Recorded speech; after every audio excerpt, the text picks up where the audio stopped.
Morning, everyone. Good afternoon. Shoot.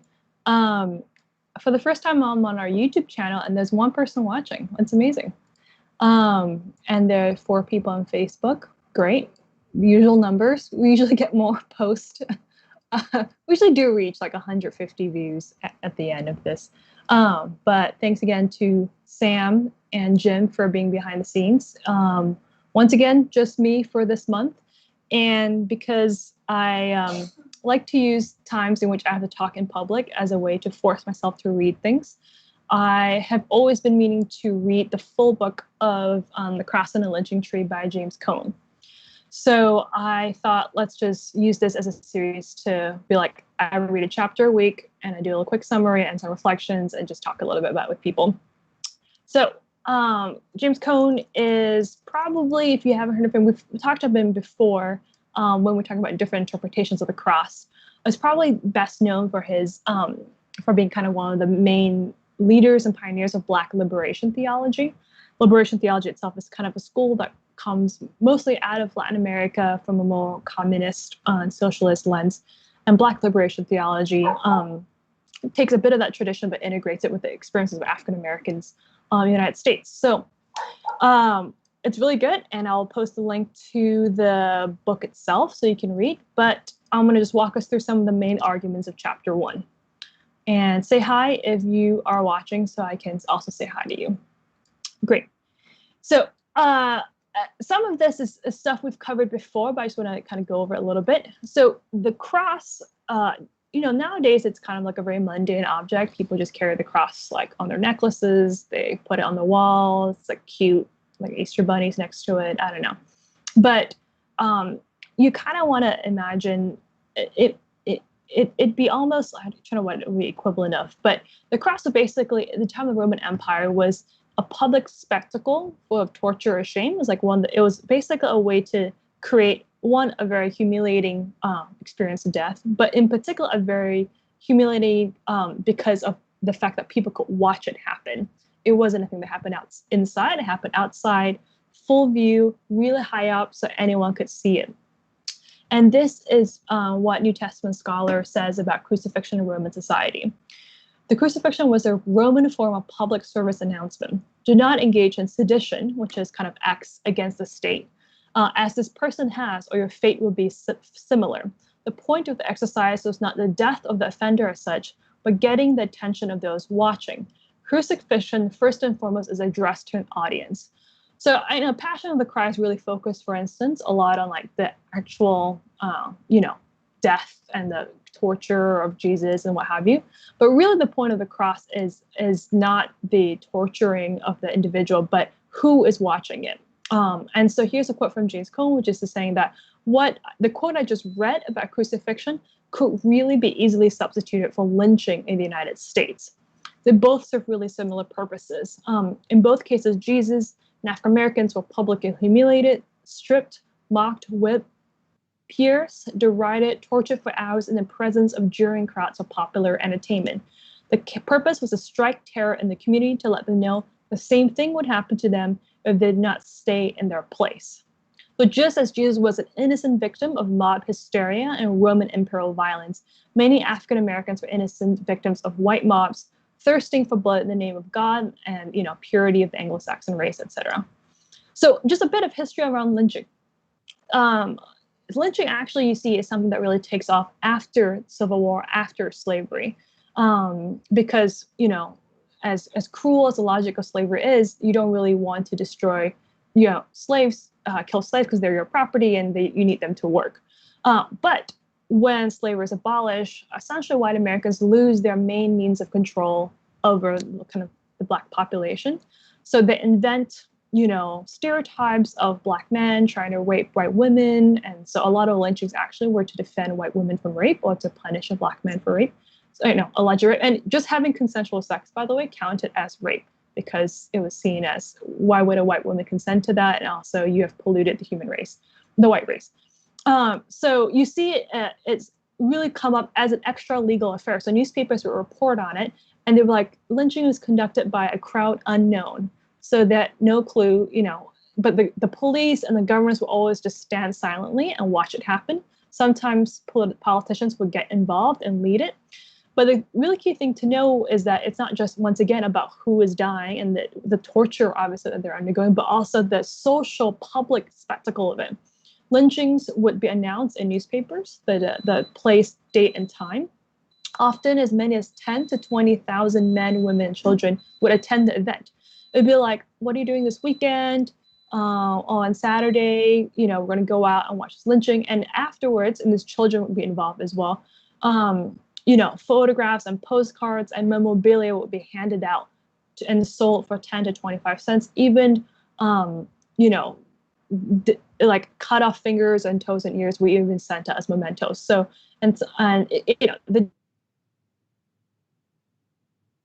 sometimes the violence can be, not always what people might also be ready to hear it. In any case, but just to emphasize that this was not just a public event that was very clearly about addressing and making clear to everyone, this is your place in our society, but it was also a theologically justified event. So here are some prominent religious scholars in the North, so we're not talking about Southern theologians, talking about the God-given superiority of white people over Black people. This is a Swiss church-born church historian, Philip Schaff of Union Theological Seminary, so in our backyard in Manhattan, said, quote, "The Anglo-Saxon, the Anglo-American of all modern races possess the strongest national character and the one best for universal dominion." And this one is a U.S. senator from South Carolina, said, proclaimed that lynching is the divine right of the Caucasian race to dispose of the offending Blackamoor without the benefit of jury. So yeah, once again, you can see the ways in which theology and church history is very wrapped up in American history and racial history and all that sort of stuff. So the question that James Cone asks throughout the chapter is what explains how African Americans survived this era of terror, this era in which, just if you looked at a white person the wrong way, that could be cause, for a lynching, what have you. Cone really points to two things. One are the blues on Friday and Saturday nights, kind of gathering at juke joints and singing out your sorrows, singing out joy, kind of using it as a chance to get back at the man, so to speak, as well. So the blues, which it's very, intermingled with the spirituals and church. So here's just another quote from Richard Wright. Our churches are where we dip our tired bodies in cool springs of hope, where we retain our wholeness and humanity despite the blows of death.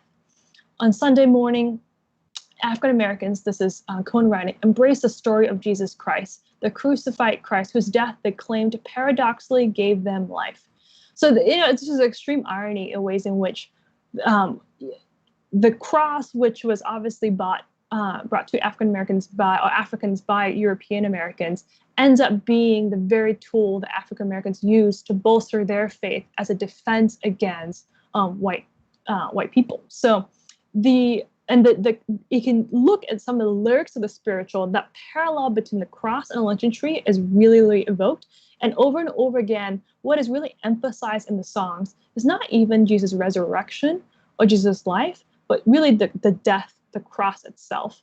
You see that emphasized in the sermons and the songs and the scriptures more than any other event that happens in Jesus' life, although obviously the life of Jesus really matters as well. So, there's a version of the spiritual nobody knows. And it's like, nobody knows the trouble I see, nobody knows. There's a version that says nobody knows but Jesus. Nobody knows the trouble I see except for Jesus. Glory, hallelujah. And then another version, and this one's more familiar, were you there when you crucified my Lord? Once again, you see that song is all about, were you there at the foot of the cross, trembling when these things were happening? Really, it's focused on Jesus, Jesus' co-presence with them in the time of death. So, and there are a bunch of kind of songs we can kind of look up, of Jesus and a boy, Jesus being whipped, Jesus nailed to the cross, how they took him down, of what it means to hang on to. That's a great song. Just look it up very quickly. And actually, before I get to Jesus, there's a quick side note. Jacob also is a very prominent biblical character who you see as a recurring motif in a lot of the spirituals. one, because of the image of Jacob really wrestling with God and really wrestling and struggling. And then there's a particular spiritual that talks about Jacob, he will not let me go. I hold him with a trembling hand. Oh, Jacob, do hang for a trembling limb. Do not let him go. So the trembling limb you could see as there's the limb of our bodies, obviously, and how Jacob, after wrestling with God, his hip is disfigured and potentially is trembling. But it's also, they could be read as a trembling limb of a tree, in which you're holding on to a tree as you are being lynched. So this is, so Jacob, both Jacob and Jesus, but definitely Jesus a bit more, really have strong prominence in African American spirituals and theology and what have you. And you see this these parallels not just in songs and theology, but also in the actual events of lynching and death. So in 1920, and this in January 23rd, 1920, is a man named Isaiah Fountain, who before he was about to be lynched, insisted that he would be executed wearing a purple robe and crown to analogize his innocence to that of Jesus Christ. Similar, in 1899, Steve Allen, before he was lynched in Oxford, Mississippi, testified to his, quote, peace with God, saying that, quote, Jesus died on the Roman cross for me. Through his mercy, all my sins are forgiven. I am anchored in Christ. And there are kind of examples that go on and on along those lines. I want to close towards the very end, just with a quote from Cone, which I think is quite powerful. So here he is saying, one could correctly say that the spirituals and the church, with Jesus Christ at the heart of its faith, gave birth to the Black freedom movement that reached its peak in the civil rights era during the 1950s and 60s. The spirituals were the soul of the movement. The blues was expression of a culture of defiance and gave people ready to fight for justice a cultural identity. But it was Jesus' cross that sent people protesting in the streets, seeking to change the social structures of racial oppression. So how do you get from solidarity, Jesus died with me, Jesus has been lynched just as I am, to Jesus gives me hope so I can protest in the street and seek to change the structures? I think how you get from A to B really comes down to, as Cone talks about, the paradox of the cross. And it sounds like we talk about the paradox of the cross so often, but it really has new meaning, particularly in this historical context. The idea that victory comes through loss, the idea that power comes out of weakness, the idea that through the most humiliating and almost a worst form of death, there is new life, new resurrection. And that paradox in particular, I think, it's not just about the fact that people can resonate with the metaphor, with the story of Jesus, but it's also that this metaphor and the story leads to a path of hope and new life. So if I were to title this section, it would be like the paradox of the cross and the paradox of Lynching Tree. And I'll go check in for questions. Hi, Kim. Hi, Jim. Jim, I think you're also in the AV section. And any thoughts or questions from the crowd? If not, we'll just do chapter 2 next Thursday.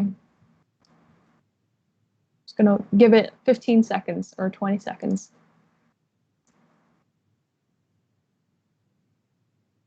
No thoughts, no questions. Hi, people on YouTube as well. I can do in the chat. All right. So I think that's more or less it. But I just want to acknowledge that, obviously for me, I'm coming in this as a non-Black person, just reading the history and what have you. But and this is if in particular your questions around this. Oh yeah, thanks for the crane. I think a friend of mine made it. One of my former roommates. Thanks, Robbie. But I know a lot of. I think I was talking to someone during one of the Zoom calls we had in the church. I was like, how can we grapple, or what does it mean to grapple with a faith that we've inherited as Black people from our slave owners, from people who have oppressed us and tortured us? I don't think I'm the right person to answer that by any means. I can definitely point you towards people in our church who can help you think through some of these questions if they wrestle with them themselves. But I would say books like James Cone, books by a professor named Albert Roberteau at Princeton. I can also recommend, I'll put his book in the comments, can helpful as point us to what it looks like to reclaim something that was used to oppress you in order for your liberation. So thank you, everyone. Tune in next Thursday.